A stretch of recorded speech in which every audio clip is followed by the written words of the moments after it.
ven acá, ven acá. Sí, ven acá, a ti. Sí, ven acá. Acá. ¿A mí? Sí, ven acá tú, a ti. ¿Para qué? Ven acá, ven acá. ¿Para qué tú me necesitas? Sí, ven acá. ¿Para qué? Ven acá. Ven, habla conmigo.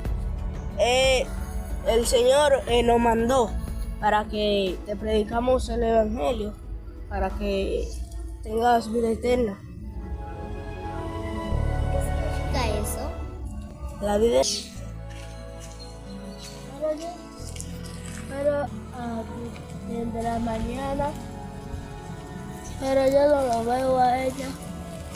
Ya me esperaba aquí, pero aquí está muy bonita, está hermosa. Ya me esperaba que tengas vida eterna. ¿Qué significa eso?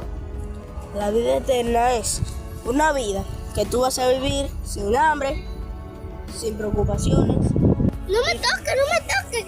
Mira, tan sucio en el monte llorando. Pero señorita, simplemente tenemos que aplicar el Evangelio, tenemos que predicarte a ti.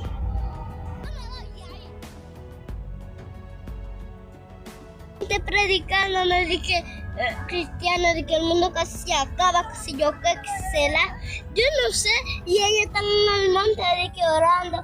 Dos varones de que en el monte orando a los hombres, los varones tienen que estar en la iglesia para esperar que una gente de pie pase, para que le predique, o sea, para que pueda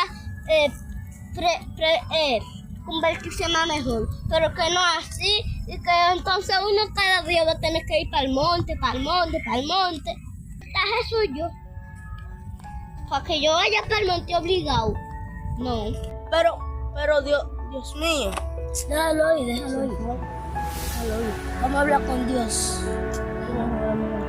vamos a preguntarle a Dios, vamos a hablar con Dios para ver si fue ella que Dios eligió. Vamos a Vamos a orar.